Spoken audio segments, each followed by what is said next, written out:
உங்களோட கருத்தை தெரிவிச்சிருங்க. இது வந்து ஒரு நீண்ட கால தடைக்கு வழிவகுக்குமா?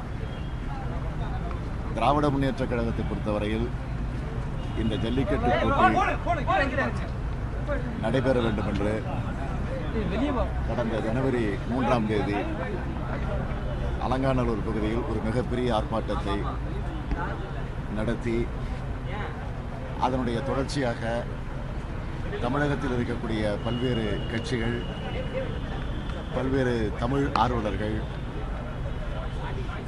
அதை தொடர்ந்து வலியுறுத்தி வற்புறுத்தக்கூடிய வகையில் பல்வேறு போராட்டங்களை தொடர்ந்து நடத்தி வந்திருக்கிறார்கள். அதனுடைய உச்சக்கட்டமாக தமிழகத்தில் இருக்கக்கூடிய இளைஞர்கள், குறிப்பாக மாணவர்கள் ஒரு மிகப்பெரிய போராட்டத்தை தொடர்ந்து ஒரு 5-6 நாட்களாக நடத்தி வருவது உள்ளபடியே எல்லோரையும் மெய்சில் இருக்க வைத்திருக்கிறது. அதற்காக நாங்கள் திராவிட முன்னேற்றக் கழகத்தின் சார்பில் அந்த இளைஞர்களை, மாணவர்களை மனதார பாராட்டுகிறோம். அந்த போராட்டத்தை அவர்கள் தொடங்கிய நேரத்திலேயே திமுக கழகத்தின் சார்பில் நான் நேரடியாக சென்று அவர்களுக்கு வாழ்த்துக்களை சொல்லி, எப்படி 1965ஆம் ஆண்டு மொழிப்போர் தமிழகத்தில் ஏற்பட்டு அந்த போராட்டத்தில் மாணவர்களும் இளைஞர்களும் தன்னலம் கருதாமல் தமிழ் மொழியை காக்க தங்கள் உயிரை கூட அர்ப்பணிக்கக்கூடிய நிலையில் ஒரு மிகப்பெரிய எழுச்சியை, ஒரு போராட்டத்தை நடத்தினார்களோ, அந்த உணர்வு மீண்டும் இப்பொழுது தமிழகத்தில் பார்க்கக்கூடிய நிலை வந்திருக்கிறது என்று நான் அப்பொழுதே அவர்களை வாழ்த்தி பாராட்டி சொல்லிவிட்டு வந்தேன். ஆக அதனுடைய பிரதிபலனாக நேற்றைய தினம் மாண்புமிகு முதலமைச்சர் ஓ பன்னீர்செல்வம் அவர்கள் டெல்லிக்கு சென்று பிரதமர் மோடி அவர்களை சந்தித்து ஜல்லிக்கட்டு நடத்துவதற்கான அந்த நிலையை எடுத்துச் சொல்லுகிற போது, அது உச்சநீதிமன்றத்தில் இந்த பிரச்சனை இருக்கிற காரணத்தால் நாங்கள் இதில் தலையிட முடியாது என்ற ஒரு அறிவிப்பை நேற்றைக்கு கேள்விப்பட்டதற்கு பிறகு நாம் அதிர்ச்சிக்கு ஆளானோம், ஏமாற்றமடைந்தோம். ஆனால் மீண்டும் முதலமைச்சர் ஓ பன்னீர்செல்வம் அவர்கள் இன்று ஒரு செய்தியை வெளியிட்டிருக்கிறார்கள்.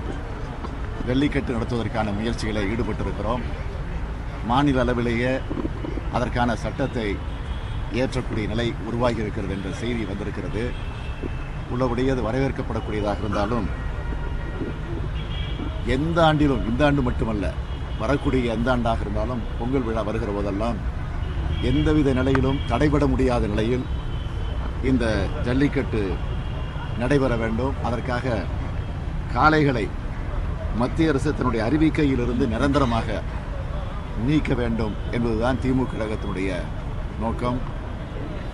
ஆகவே அதை வலியுறுத்தக்கூடிய வகையில் நாளைய தினம் வள்ளுவர் கோட்டம் அருகில் திராவிட முன்னேற்ற கழகத்தை சார்ந்திருக்கக்கூடிய சட்டமன்ற உறுப்பினர்கள், நாடாளுமன்ற உறுப்பினர்கள் அனைவரும் ஒன்று சேர்ந்து உண்ணாவிரத போராட்டத்தை என்னுடைய தலைமையில் நடத்த முடிவு செய்து அதை அறிவித்திருக்கிறோம்.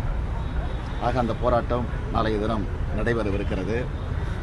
ஆக இன்று கூட மெரினா கடற்கரையில் போராடி கொண்டிருக்கக்கூடிய மாணவர்களை சந்தித்து அரசின் சார்பிலே போராட்டத்தை நிறுத்த வேண்டும் என்று கோரிக்கை வைத்தபோது அவர்கள் ஒரு கோரிக்கையை சொல்லியிருக்கிறார்கள். வாடிவாசலில் காளை மாடுகள் அவிழ்த்து விடப்படக்கூடிய நிலை வருகிற போதுதான் நீங்கள் போராட்டத்தை கைவிடுவோம் என்று அறிவித்திருக்கிறார்கள்.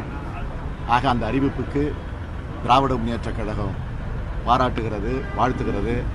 நிச்சயம் அவருடைய கோரிக்கைக்கு திமுக தொடர்ந்து துணை நிற்கும் என்பதை நான் அழுத்தம் திருத்தமாக தெரிவித்துக் கொள்கிறேன். இந்த சட்ட திருத்தம் அப்படிங்கிறது பொங்கலுக்கு முன்னாடியே வந்திருந்தா நல்லா இருந்திருக்கும். இதை வந்து அரசு கோட்டை விட்டாங்க அப்படின்னு சொல்லுங்க. இந்த சட்ட திருத்தத்தை பொங்கலுக்கு முன்னாடியே வந்திருந்தா நல்லா இருந்திருக்கும் அப்படிங்கிறது அது காரணம், முக்கியமான காரணம் மாநில அரசு தான். அதுக்கு காரணம் மத்திய அரசு தான். ஊரறிந்த விஷயம். காலதாமதமாக இருந்தாலும் இனிமேலும் காலதாமதப்படுத்தாமல் அதை பொங்கலுக்குள்ளே நடத்தவில்லை என்று சொன்னாலும் இனியும் காலதாமதப்படுத்தாமல் ஜல்லிக்கட்டு நடத்துவதற்கான முயற்சிகளை இந்த அரசு ஈடுபட வேண்டும் என்பதுதான் நான் ஏற்கனவே அறிவித்திருக்கிறேன்.